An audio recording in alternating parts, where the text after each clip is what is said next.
Gatai, Kanzen, Putro Toys. Selamat pagi, siang, sore, dan malam. Selamat datang di Putro Toys. Nah, Putro Toys punya konten baru nih, yaitu Mini Talk, yang dimana kita akan memperbincangkan dan membahas tuntas Super Sentai yang sedang tayang per episodenya. Nah, seperti yang kita tahu, Don Brothers itu sudah selesai di minggu kemarin pada episode 50. Nah, pada hari Minggu tanggal 5, nih persis banget kemarin nih, sudah tayang Osama Sentai King Ohger episode yang pertama. Dan wah, ini yang belum nonton pokoknya harus nonton dulu aja. Dan buat yang vakum Super Sentai dari lama, kalian mending balik lagi deh. Sekarang sumpah ini episode satunya aja nih ya, itu udah keren banget. Ya, langsung aja kita bahas dari Osama Sentai King Ohger, mulai dari openingnya dulu ya. Jadi di opening sini kita dijelaskan pada 2000 tahun yang lalu ada 5 pahlawan dan shoguns-nya itu yang disebut Shugoshin untuk kelompok si shoguns itu yang membuat kerajaan masing-masing setelah mengalahkan Bagnarak. Nah, Bagnarak ini adalah nama kelompok musuhnya gitu. Tapi ada ramalan kalau Bagnarak bakal muncul lagi ke bumi. Jadi setelah berantem tuh menang, terus ada ramalan lagi kalau Bagnarak ini bakal kembali lagi gitu, bakal menginvasi bumi lagi lah gitu. Nah, di scene selanjutnya di sini kita diperlihatkan oleh legendary King Ohger yang berjuang di 2000 tahun yang lalu, yang dimana di sini kita ditambahkan ada God Kabuto, God Sasori, dan God Bata yang belum keluar di X ya, kecuali God Kabuto. Nah, ini jujur aja saya penasaran banget karena di sini cuma diperlihatkan kayak siluetnya aja gitu, bener-bener apa ya, kayak si hewannya terbang-terbang terus diedit opacity-nya itu dikecilin, jadi bener-bener transparan dan itu super duper cepet banget, jadi nggak kelihatan gitu guys. Nah, kita lanjut lagi masuk ke filmnya nih. Di sini manusia di kerajaan Shugodam apa Shugadem sih dibacanya? Shugodam aja kali ya, kalau Gadem kayak nggak enak gitu. Shugodam ini hidup berdampingan dengan shoguns-nya yang membantu manusia untuk pembangunan dan lain-lain. Jadi kita bisa lihat di sini banyak kupu-kupu, terus yang kayak ulet gitu yang membantu manusia gitu. Lalu manusia di kerajaan Shugodam ini sedang berpesta karena kelima kerajaan akan berkumpul untuk membentuk aliansi untuk berjaga-jaga kalau si ramalannya ini itu terjadi lagi, yaitu si Bagnaraknya yang muncul dan menginvasi bumi lagi gitu. Dan di kerajaan Shugodam ini juga terlihat God Kuwagata yang tertidur menjadi batu gitu. Lalu kita berpindah ke kerajaan Ishabana, yaitu tempat tinggalnya Ran, sang Kamakiri Ouja, yang super duper mewah banget dan indah. Banyak pepohonan-pepohonan di sini, ya asri aja gitu untuk tempatnya. Nah, dari percakapannya ini kita langsung diperlihatkan, digambarkan gimana karakter si Ran ini yang bener-bener egois sih, terlihat egois banget. Tapi sebenarnya dia ini adalah sosok dokter yang handal dan mau melakukan apapun untuk menyelamatkan nyawa orang lain. Lalu kita berpindah lagi ke kerajaan Tofu, yaitu tempat tinggalnya Kaguragi sang Hachioja.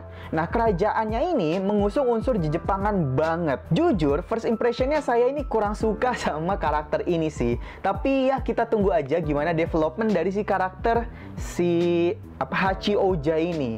Karena ya udah kelihatan banget sih dia ini muka dua banget loh menurut analisa Putro Toys ya. Ya kita lihat aja nanti kayak gimana. Lalu kita berpindah lagi ke kerajaan Gokan, yaitu tempat tinggalnya Rita sang Papillon Oja atau Sentai warna ungunya itu. First impression saya ke karakter ini bener-bener suka banget karena sosok yang dingin, cool banget gitu dan gak apa ya, nggak ketebak karakternya kayak gimana gitu.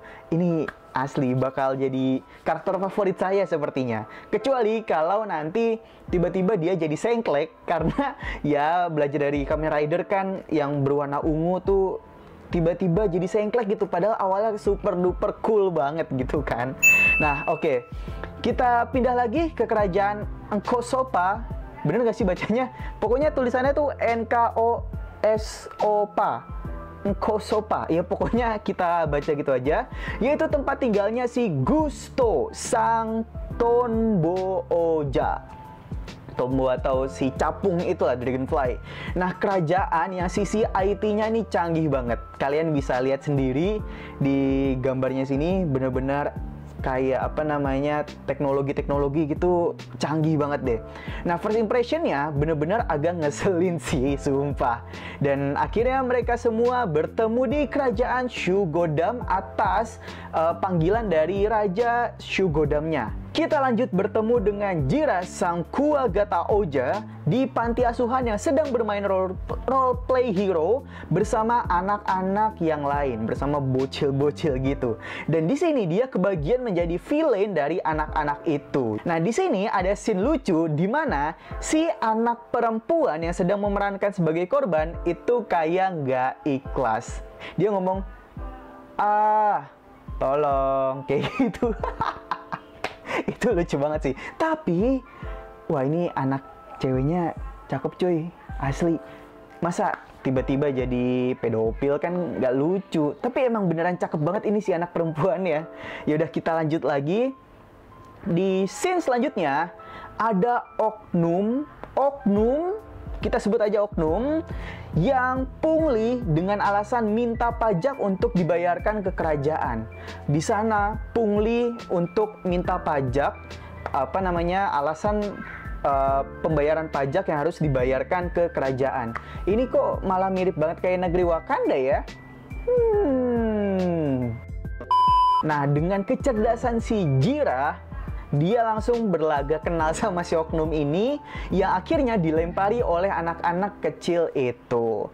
Lalu kita kembali lagi ke kerajaan Shugodam yang dimana kelima raja sedang berdiskusi untuk membuat aliansi. Nah, di sini Raja Shugodam yaitu si Legless Hesti ini bersumpah kepada 4 raja yang lainnya bahwa dia akan mempersembahkan seluruh jiwa raganya dan menyuruh keempat raja lainnya ini untuk mengaktifkan pedangnya masing-masing agar si God Kuwagatanya ini bangun dari tidurnya. Nah, tapi si Gusto itu nggak setuju kepada si Legless yang harus mengendalikan King Ojar. Jadi si Gusto ini kayak apa ya, dia menuduh gitu ke si Legless menuduh kalau si Legless ini hanya ingin memonopoli semua kerajaan dan kenapa nggak si Gusto aja yang mengendalikan si King Ojarnya? Kenapa harus dari kerajaan Shugodam gitu? Lalu kita lanjut lagi. Akhirnya ramalan itu terjadi, yang dimana Bagnarak muncul dan menghancurkan desa yang ada di sana. Nah, keempat raja ini bersiap untuk bertarung, kecuali si Gusto yang masih ngambek pundung lah gitulah pokoknya.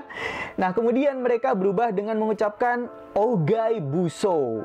Nah, di sini saya agak kaget awalnya karena cara berubahnya mereka itu cuman tinggal tarik si gimmick Kuwagatanya. Tapi ternyata ini hanya quick henshin-nya aja. Sedangkan untuk full berubahnya itu belum diperlihatkan. Full pose-pose berubahnya gitulah. Lalu mereka berubah dengan menjadi kristal yang kemudian ditabrak dengan Shogutsnya masing-masing. Ini perubahan yang simple dan gak lebay, tapi cukup keren. Ya, udah itu. Kata-kata yang bisa menerangkannya itu cukup keren gitu. Lalu ada backsound-nya juga. Backsound-nya juga simple, yaitu dengan menyebutkan "You are the king" gitu. Akhirnya bertempurlah mereka. Nah, kita berpindah ke Jira yang desanya sedang dihancurkan. Dia melihat temannya itu, si yang cewek, yang terluka. Nah, kemudian si Kamakiri Ojarnya ini datang dengan skill dokternya dia dia itu langsung tahu kalau temannya Jirah ini masih bernafas meskipun hanya pingsan gitu. Nah, di sini si Kamakiri Oger itu kayak nyeletuk, ini si Raja Shugodam kemana sih? Si Legless kemana sih gitu. Nah, si Jirahnya itu juga tersadar kalau si Leglessnya ini nggak ada di tempat perjuangannya itu. Nah, akhirnya si Jirahnya ini langsung datang ke ruangan kerajaannya itu. Nah, pas di scene ini Jirah nanya ke rajanya, dan jujur aja saya kesel banget asli ngedenger si Legless ini ngomong. Bisa-bisanya raja itu sedang duduk santai gitu loh, edan, nyantai dulu bos, senggol dong. Bisa-bisanya kayak gitu loh. Padahal dia raja dan ini kerajaannya lagi bertempur sengit gitu. Bisa-bisanya dia lagi santai dulu bos, senggol dong. Masih kenapa keluar kata-kata itu ya?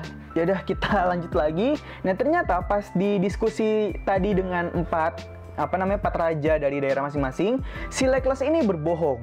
Sebenarnya dia punya rencana buat menginvasi kerajaan Kosopa yang nantinya bakal dilanjutkan ke kerajaan Ishabana, Tofu, dan Gokan. Jadi, perkiraan si Gusto itu benar kalau si Legless ini ingin memonopoli semua kerajaan dan ingin menginvasi semua kerajaan.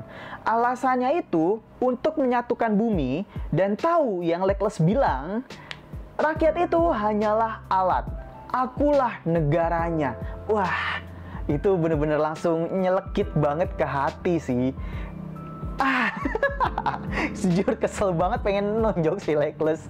Ya kayak gitulah. Nah, setelah si raja ngomong gitu, si Jirah langsung lari dan menabrakkan diri ke si Legless yang ternyata dia ingin mengambil pedangnya. Kemudian menodongkan pedangnya ini ke si Legless, kayak semacam, kalau lu raja bertarung dong gitu. Tapi si Jirah dicap sebagai musuh bagi dunia karena dia menodongkan si pedangnya ini ke si rajanya. Nah, karena si Jirah ini dibilang musuh dunia, akhirnya Jirah mengklaim bahwa dia itu raja dari seluruh kerajaan atau Evil King yang akan menguasai seluruh dunia.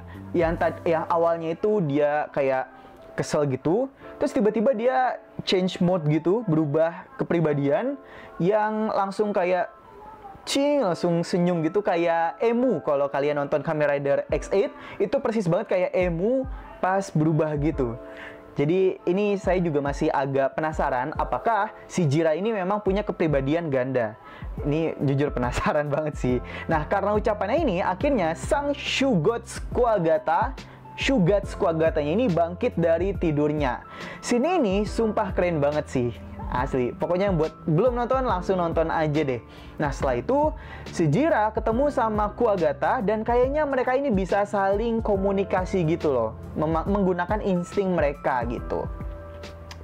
Oke, next scene, si Jirah berubah menjadi Kuwagata Oger dengan full henshin-nya yang mengaktifkan 5 gimmick yang ada di Oja Calibur. Jadi ada gimmick si Hachi, terus Tombo, Kamakiri, terus dan lain-lain gitu, yang dimana di akhirnya dia mengaktifkan si gimmicknya Kuwagata kayak gitu. Nah, next scene, Kuwaga Oja ini masuk ke kokpitnya Shoguts Kuwagata, dan ini nih yang keren banget. Cara mengendalikannya itu bener-bener kayak Pacific Rim, dan ini bener-bener properti coy, bukan CGI untuk sistem pengendaliannya itu, sistem yang ada di kokpitnya itu. Dan setelah saya ngecek-ngecek di Facebook, Instagram, itu juga banyak yang bilang kalau kerangkanya ini itu sama kayak kerangkanya serangga-serangga gitu loh. Jadi ini cukup bagus dan bener-bener brilian banget untuk tim kreatifnya gitu. Dan akhirnya scene yang ditunggu-tunggu, yaitu proses Gatai ke-10 Shoguts-nya menjadi King Oger. Ini juga kalian harus lihat banget. Tapi menurut saya ini cukup panjang ya, dan kayaknya proses penggabungan mecha utama terpanjang. Ya mungkin kalau misalnya kalian punya pendapat lain, tulis aja di kolom komentar ya. Nah, kalau nggak kena copyright, ini bakal saya tayangin sih. Cuman kemungkinan besar ini kena copyright, jadi ya udah kalian nonton sendiri aja gitu. Nah, sesuai yang saya bilang tadi, King Ohger ini bisa dikendalikan dengan satu orang saja. Dan di sini yang mengendalikannya adalah Kuwagata Ohja. Nah, apakah dia itu sistemnya kayak si Kyuren-Oh yang dimana dia punya kokpit masing-masing, atau dia kayak Sentai-Sentai lama kayak Shinken-Oh yang dimana satu ruangan kokpit itu untuk 5 ini, karena ini masih belum diperlihatkan juga ya. Cuman kemungkinan besar dia kayak Kyuren-Oh sih, jadi kokpitnya gitu masing-masing dan terpisah. Ini sama juga kayak si Kira Majin gitu guys. Nah, lanjut ke scene mecha fighting. Di sini King Ohger benar-benar humanoid dan lincah banget kayak Kishiryu-Oh dan Don Oni Taijin. Beda banget kan sama Kira Majin yang scene fightingnya itu wadididaw. Bener-bener desainnya itu agak gemuk gitu, agak bulky, jadi kurang lah untuk humanoidnya. Nah, episode 1 ini ditutup dengan ditangkapnya Jira oleh Legless dan akan dihukum mati. Nah, ini kita bakal lihat apakah di episode kedua dia bakal dihukum mati atau tidak. Nah, kita dilanjutkan pada cuplikan episode kedua. Kita bakal diperkenalkan lebih lanjut dengan karakter Yanma Gusto, yang dimana kelompok Bagnarang ini datang ke kerajaan Kosopa untuk mencari harta karun. Harta karun apa sih yang Bagnarang cari ini? Ini masih bikin saya penasaran juga sih.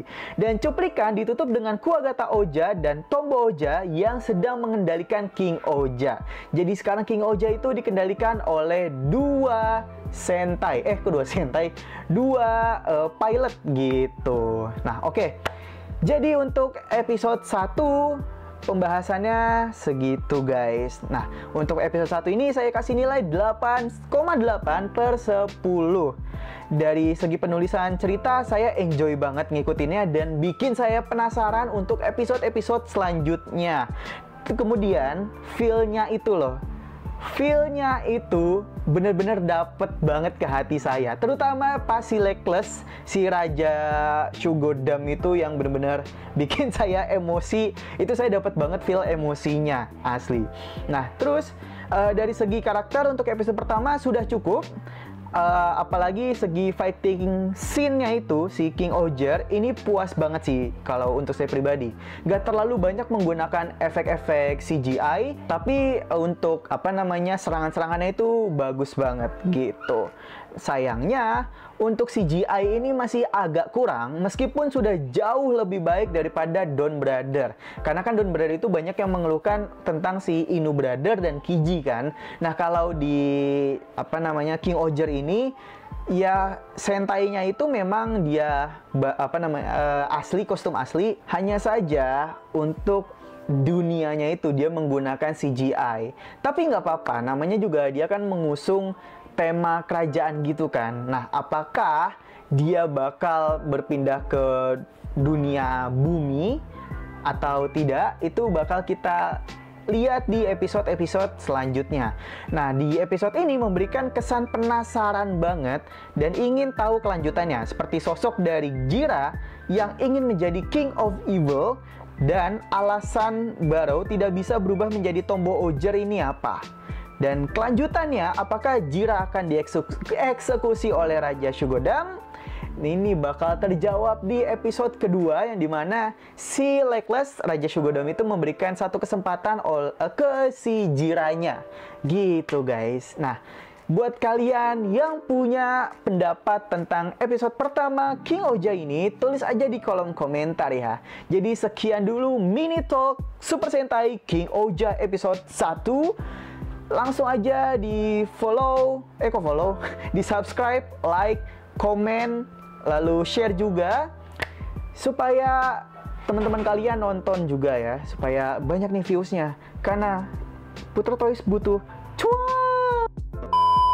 Enggak, bercanda, tapi beneran saya butuh cuan.